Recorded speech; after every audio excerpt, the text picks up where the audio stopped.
Good morning to our digital audience. I'm Stephanie Suskind. It is a very big day in Palm Beach County, the first day of school for tens of thousands of students heading back to their brick and mortar campuses to begin in-person learning. So right now, I'm pleased to be joined by Dr. Donald Fennoy, Superintendent of the school districts. We're going to have a little conversation this morning about the day ahead. And Dr. Fennoy, first of all, tell me how you're feeling right now.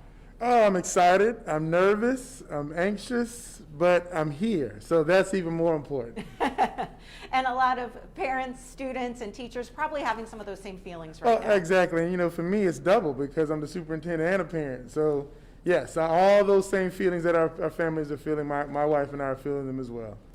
Tell me what was on your mind this weekend. What are some of the things that were maybe keeping you up at night? Well, I think just making sure that our schools had everything they needed to be prepared for today, that information was out there, and that we were ready to really embrace the excitement of all these children who want to come back to school and their families wanting to come back to school. I mean, even in the midst of all of the sort of tension over all summer long, but we're here now, and so we're going to make the best of it. We understand, and we've been clear that we will consistently make adjustments as we see what's in front of us. The great news, we were able to bring back some of our special needs kids last Wednesday, Thursday, and Friday.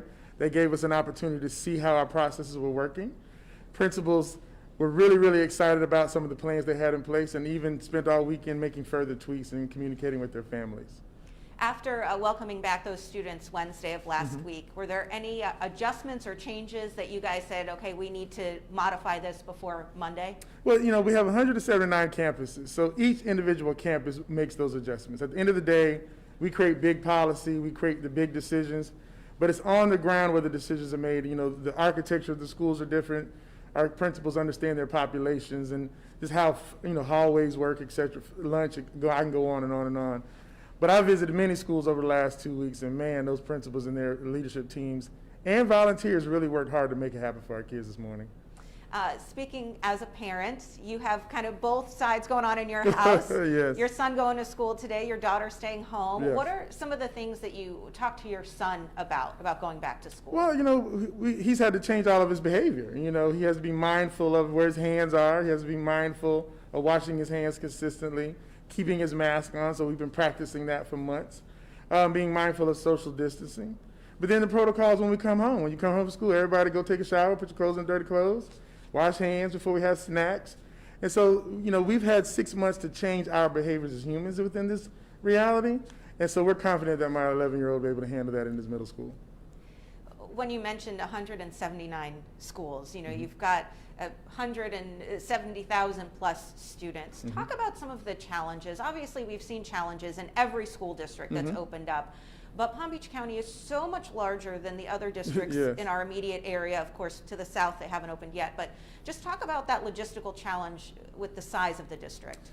Well, you know, it's 2,200 square miles total in Palm Beach County, and you know, every community is so unique. I think we'll see some communities where a lot of children will come back. We'll see some communities where very few children will come back. I think that's part of our reality. And so making sure that we provide all the supports necessary for our school-based leaders to deal with those realities on the ground. I think, you know, transportation, food service, there's so many, you know, school police, there's so many moving parts that we have to constantly be, you know, keep on top of. We have great systems and processes for the information to flow back and forth. And again, we can make adjustments rather quickly. When we talk about moving into this next phase of education, obviously this is all because of COVID. Parents want to know what will happen when a case is determined or even just symptoms. What will that process look like? Well, there are a couple of things there. Symptoms will immediately be reported to the nurse. The nurse has a series of protocols. And we're very fortunate here in Palm Beach County to have such a great relationship with the health department and the healthcare district, who will be owning and working with us on a lot of these reporting processes. As a district, we have a COVID-19 dashboard, which will report confirmed cases on our campuses. We're going to work very hard not to identify people. We don't want to put that pressure on people, but we're going to be as transparent as possible and working hand in hand with our health department and our CDC on that information. But confirmed cases will be reported. And then if there is a confirmed case, obviously we know the health department will do the contact tracing. Will notice be sent out to the school, the rest of the school community, or will they need to rely on that dashboard? Well, first of all, information will be sent directly to those impacted through the health department. And at the end of the day, the school will be notified that a confirmed COVID case has been identified in your school, just so that the whole community knows. But we'll be clear, if you haven't been contacted by the health department, then you haven't been directly impacted by that particular COVID case. And I know that dashboard's been in the works. When do you expect to have it ready for people to access? Today. It will be ready today. And that's on the district website? Yes, ma'am. All right, very good. Speaking with some teachers over the weekend, knowing that I was going to be speaking with you this morning, I asked them, what would you like to hear from the superintendent? And obviously with so many classrooms, there's no way you can get to all of them today. If you could go into every teacher's classroom, what would you say to them individually? First of all, I'm going to say thank you. I think, all of us are in a position to have to make a lot of very hard choices. And, our job obviously is to educate children, and we have families who are making that choice today. So, and again, even for those teachers who could make the choice to come in, I understand. I mean, these are, again, there isn't a family that hasn't been directly impacted by COVID, and mine hasn't been spared that as well. But at the end but for me, we have a job. We have, there's another side of this, which we have students who desperately need to be back in our buildings. The fact that the federal government is letting all children be fed. I mean, these are all, I think more than ever, we realize how much the school system is an integral part of the social fabric. And so to those teachers, again, I just say thank you, thank you, thank you. And I understand this is hard. This is so hard. But I think as we push through and we become more comfortable with the situation, as we learn more and we adjust, my hope is that those who are choosing to stay out will come back to work. With the protocols in place that you all have put out so far, if you were a teacher today, would you feel comfortable going into the classroom and teaching? I would, yes, I would.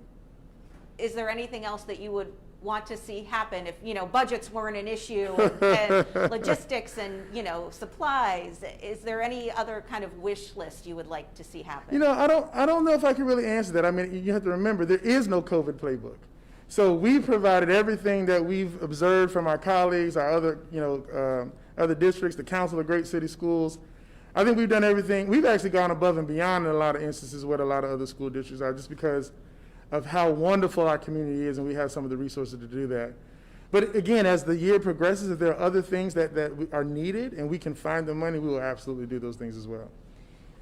What are some of the things that you feel the district has been able to do that would be considered above and beyond? Oh man, well I think, just the realities around, how we've been able to do social distancing within our buildings. I think, there's a lot of flexibility our principals have with outdoor spaces and extra spaces. I think some of the other things that we've done above and beyond, we have a police department we have our own police department that really helps us with logistics and helps us really figure out how to make sure that we keep people safe at all times. I think also our school board and others, we've allocated the resources necessary through our reserves to buy, things for our kids and our teachers that are above and beyond what is recommended by the CDC. So I think that's what we have right now. But again, I want everybody to remember, we've never been able to do a dress rehearsal.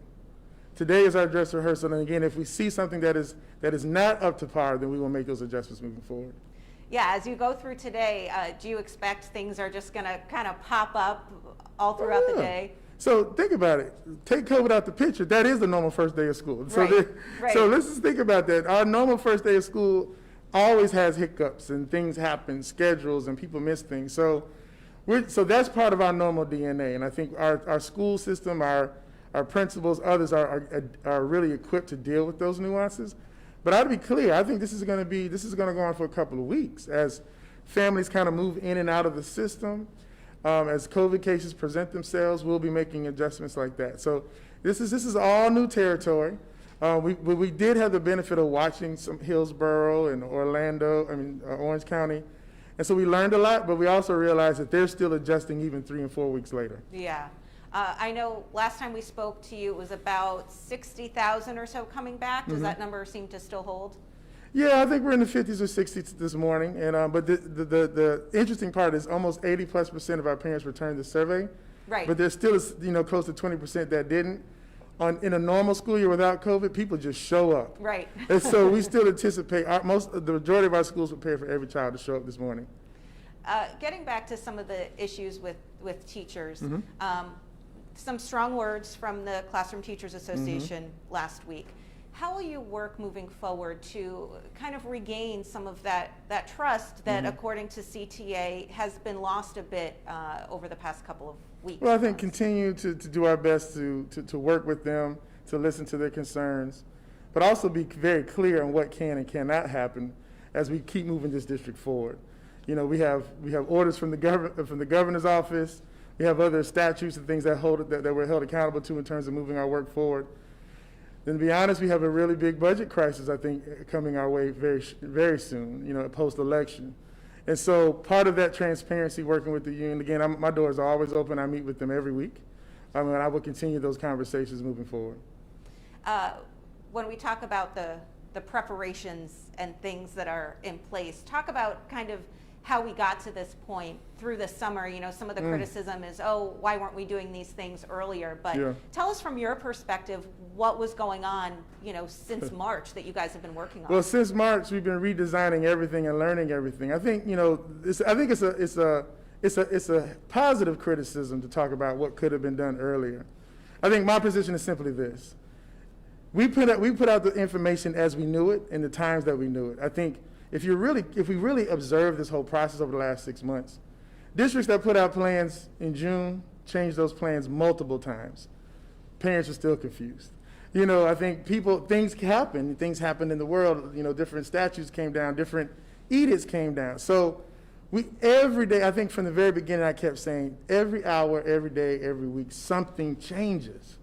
And once we get an opportunity to open schools and kind of take a breath and really do what we call an after action, everyone will see that our cadence has been the same all summer long. All of our policies have happened on time, and a lot of information has been shared, but maybe not necessarily heard. And so I think, you know, so this combination of typing out lots and lots and lots of protocols and documenting a lot of things sometimes get missed in a website with, you know, thousands and thousands of pages of documents. Right. My hope is that last Wednesday I was able to clear a lot of that up in a very concise way. And now people know, and our communications team can see how people are accessing the information. So I think in hindsight, maybe we could do some things differently, but I'm happy with where we are today.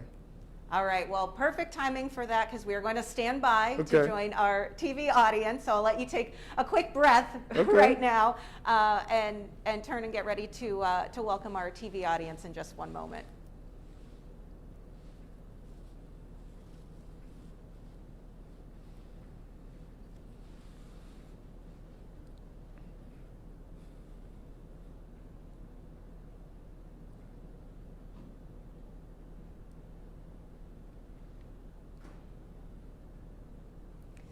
Good morning. We are here with Superintendent Dr. Donald Fennoy. We've been speaking live on Facebook, and we have him here to join our TV audience now. Dr. Fennoy, we appreciate all of your time this morning.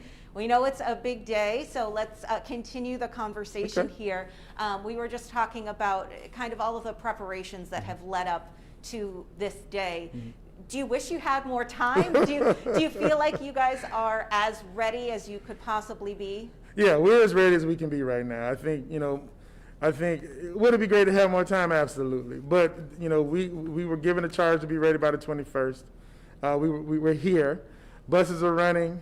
Schools look ready. Floors are waxed. Food is being prepared.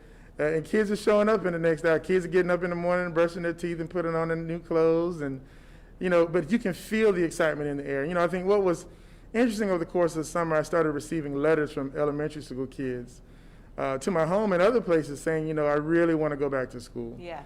And so I think what's going to end up happening this week, I'm actually pretty, I'm kind of happy we're going to hopefully have small numbers this week. But let's be clear, as soon as my son gets home and tells his friends how much fun he had at school, next week a lot of parents are going to be pressured to send their kids back to school. Do you, realistically speaking now, after seeing what's happened in our other school districts who are much smaller, that had to do quarantines the first week of school, do you think that is realistically going to happen? Oh, absolutely. I think, you remember, schools are nothing more than a microcosm of American society. So if it's happening in the real world, it's going to happen in the school. I think, you know, and that's just part of it. So the good news is we have our nurses, we have the health department, we have the healthcare district, we have our protocols. And so we've never said that we're going to be able to completely mitigate COVID. Right. We're educators. Right. Our job is to make sure that we can respond to those realities when they occur in our buildings. What do you think the biggest challenge of today will be? I think it's still a lot of anxiety. I think this is going to be, we're going to be shuffling things around to accommodate potential teacher vacancies. We've a lot of people who work in these buildings or in support roles who have teaching certifications are out in school helping cover classes. So I think that's going to be sort of adjusting. And then again, remember the schools, we've done surveys on who's going to be there and who's not. Today we're going to know who's there. Right. That's a completely different mindset, and it gives you a much more certain way of planning when you actually see your children versus something on a piece of paper. We were talking a little bit about this summer. Is there anything specifically that you feel you would have done differently in hindsight as you prepare for this? For the summer? Moving up to this point.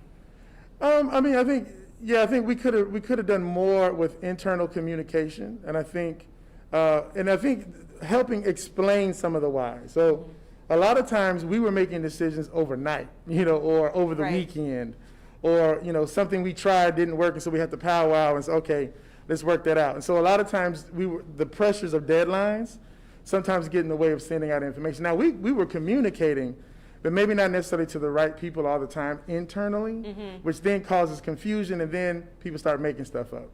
So that's why I was very thankful that I was able to kind of bring all that home last Wednesday and say, no, this has always been here. Right. Here's when we presented it to you. But, you know, that's just part of the reality of both federal, state, I mean, this the country right now. It's, you know, and then let's not even talk about social media. So anyone who has the bully pulpit can say whatever they want to say, whether it's true or not, and it becomes truth. So All right, we're running out of I'm time, sorry. and I want to give you just a couple seconds, your final message to everyone in the district. Yeah, you know, well, we're here, so let's enjoy the moment. I think I want everybody to be patient, as we stated before, but I also want everyone to give us the feedback necessary so we can keep making the adjustments. But remember, these are children, and so their energy is going to be predicated on a lot of our energy as well. And so school is a safe place, and it's an exciting place, and it has been for a very long time. And many children that are here today and will be coming today and this week need to be here, and we have to make sure that we're giving them everything necessary for a successful week and year. All right, Dr. Donald Fennoy, thank you so much. Yes, we ma'am. appreciate all of your time Thank you. morning, and thank you for joining us, both our digital audience and on air here. If you missed any portion of this conversation, you can see it back on our WPTV Facebook page and mobile app. Back to you.